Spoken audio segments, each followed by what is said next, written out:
I have a question. What does Fulton County entail? I mean, you said how many cities are in Fulton County? There are 15 cities Yeah. in Fulton County, Atlanta being the largest, almost half of the population, Right. but only Yeah. not quite half. Right.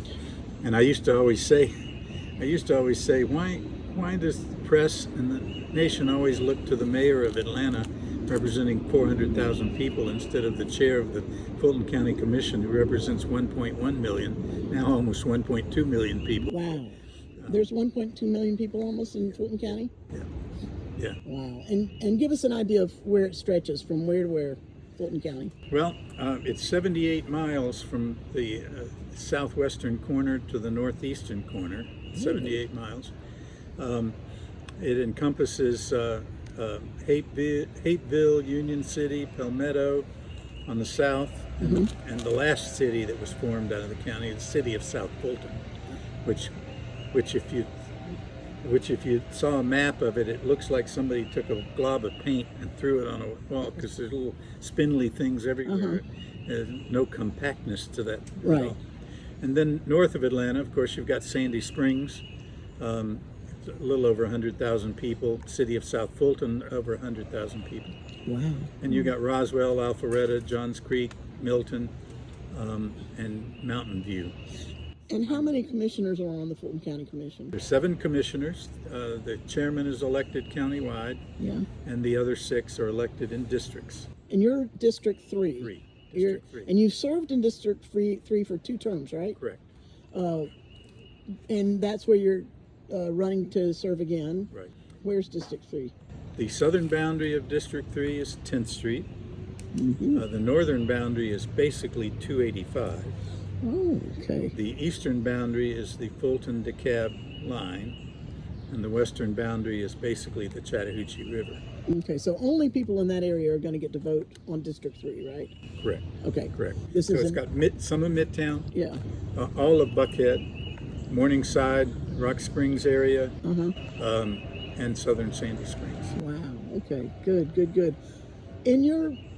In your experience with the City Council and the County Commission, it sounds like the County Commission was involving so many more things than just the City Council did. I mean, of course, that's the capital, Atlanta, but what all does the County Commission do? The cities, of course, provide police and fire, Yeah. zoning, Right. permitting. They set their own millage rate Okay. for their taxes. Yeah. They do a lot of bond issuances. One of the issues for my constituents in Atlanta, as opposed to Sandy Springs, the city taxes in Atlanta are so much higher Oh gosh. Yeah. than those in Sandy Springs. Right. The millage rate in Sandy Springs is 4.5 roughly mills. Atlanta's is 11.4, more than twice as much. Right.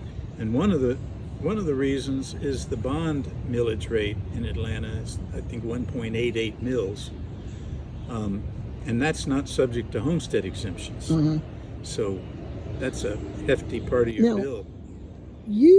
I remember you as being a fiscal conservative. You want to make sure we're very responsible with the money and the money we have. And that comes maybe some part because you've got a background in finance, or you're a CPA, right? Yes. Molly, just by way of background, I grew up in 14 different cities my first 14 years of life. My dad was the smartest guy I've ever met as far as math is concerned. He was the first in his family's history to ever finish the 9th grade, much less go to college. But he was driven, and so every year he was teaching school, and every year he'd find out a little town would pay a teacher a little more money, so we'd move. Then he tried his hands on the assembly lines in Michigan and the auto industry for a year, and then joined the Navy. And he later became a CPA and a finance guy. Wow. I graduated from public schools in Prince George's County, Maryland. It was the first time we'd really settled very long anywhere.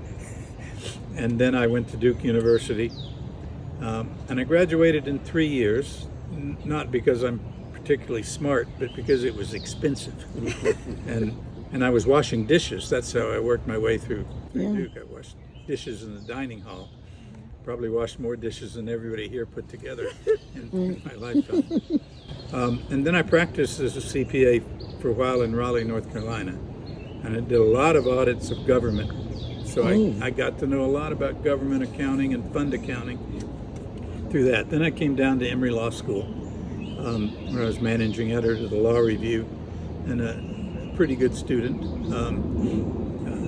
I was spending my own money there, not my dad's money, like at Duke. So I had to hunker down a little bit there.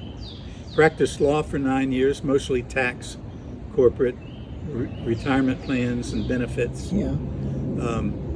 And then went in-house with a client of mine, where I was CFO and general counsel before I retired. You retired and then you went into public service, right?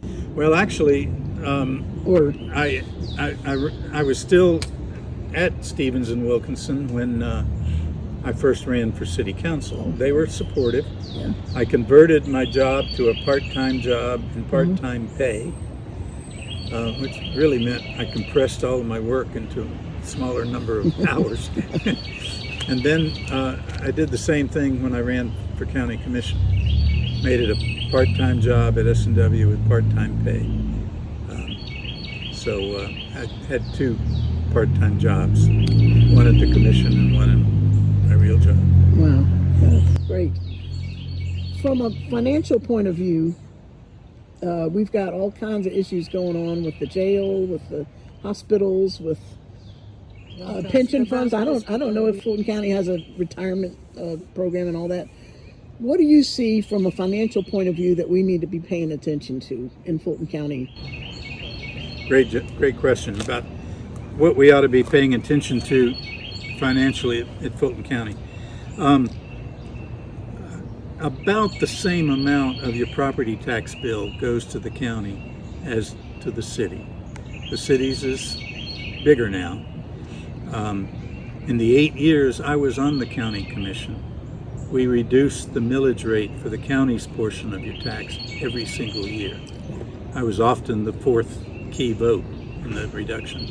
We reduced the county's millage rate in those 8 years by 24.7%. Now, it was about a 3 mil decrease, which means on $1 million property, and you're assessed at 40%. So $1 million property, forget the homestead exemptions, but if it's the assessment is $400,000, 3 mills at $400,000 is $1,200 a year in tax savings every year. How did you do that? Well, we recognized that, first of all, county manager is a very shrewd guy, Dick Anderson. The budget commission would make sure that all the departments were adequately funded. Now, every one of them wanted more money than he thought they needed, and it turned out that he was right. But because one of the things that happens in government, you often budget the full salary of every authorized position. So if a department has 100 people, you budget the full salaries for those 100 people. But you know those 100 positions are not going to be filled all year long. Probably when the budget's adopted, there might be 2 or 3 vacancies already. And people leave, they get hired. So at the city, we called it salary savings. At the end of the year, that's what carried over to the next year's budget to help balance the next year's budget. At the county, we call it underspend. And halfway through the year, we calculate the underspend for the first 6 months. It is typically 10% of the budget. Wow. So that gives us the money to meet the unmet needs of some of the departments when they thought they were being under budgeted. Yeah. The county's budget for the first time this year was over $1 billion in the general fund. Wow. $1,053,121,000, I think. But so it's a big budget. Yeah. But And I think the cities is now maybe hit $1 billion in the general fund, the city of Atlanta. Great. But at any rate, so the way we were able to reduce the millage rate each year was recognizing the underspend and knowing that we didn't have to budget every single position. Well, we budgeted them because that's what we were required to do, but know that we'd have underspend to make up for some of the other needs. That's good. One of the interesting things, I'll really bore you with TADs. Some of you know about tax allocation districts. The city had 11 of them. A couple of them have expired now.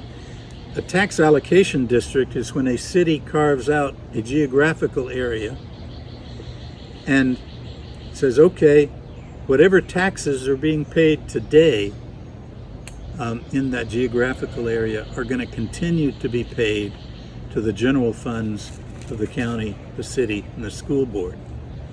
All taxes on the increment, on the new development in that TAD, is going to go to the Invest Atlanta Board, Bill knows, to administer for the purposes, whatever purpose the TAD was created.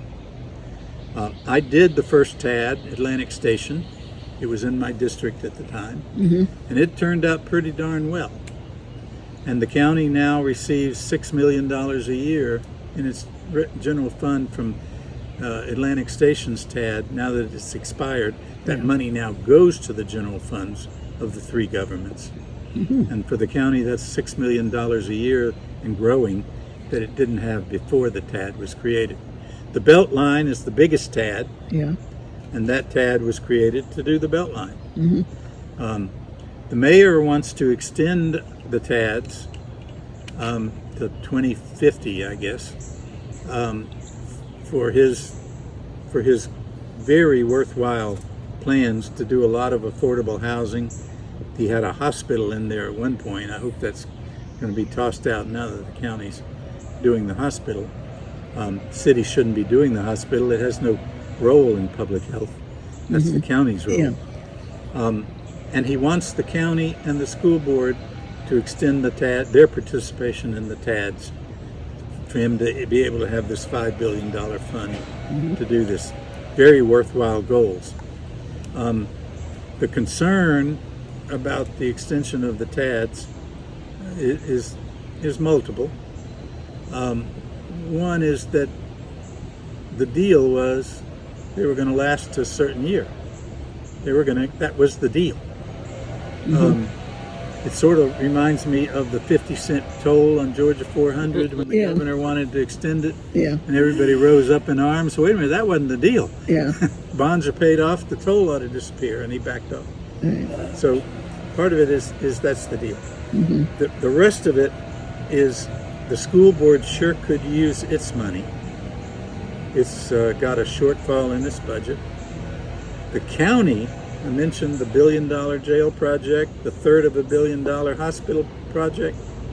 The county's plan was to use the $58 million it is foregoing in the Atlanta TADs to fund the debt service on the bonds to do the jail and the hospital. Oh, that's so big. If the county gets convinced to extend its participation in the TADs, it means a $1.5 million increase countywide. And when the millage rate at the county is 8.87 mils, $1.5 million is almost 20% property tax increase at the county level, from Milton and Johns Creek and Alpharetta to Palmetto and Union City and everywhere else. Are the TADs only in Atlanta? No. There are some TADs elsewhere, and there's a new one being proposed by the city of Roswell that will come before the county commission this year. And the county may participate in it. Most of them are in the city of Atlanta.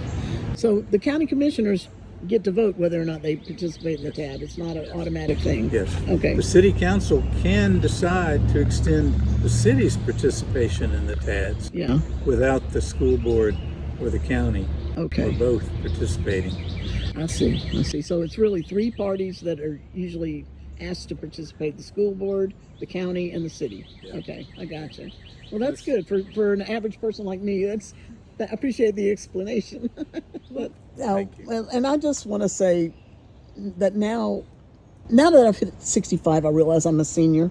And, but what I really realize is that I've seen you go through 4 different terms in managing the place where I live, of 2 with the city council, 2 with the county commission. And it means so much to me right now to have someone I can trust. And I just want to thank you for it. Well, thank you. Yeah. Thank you. Thank you for doing that. so very much.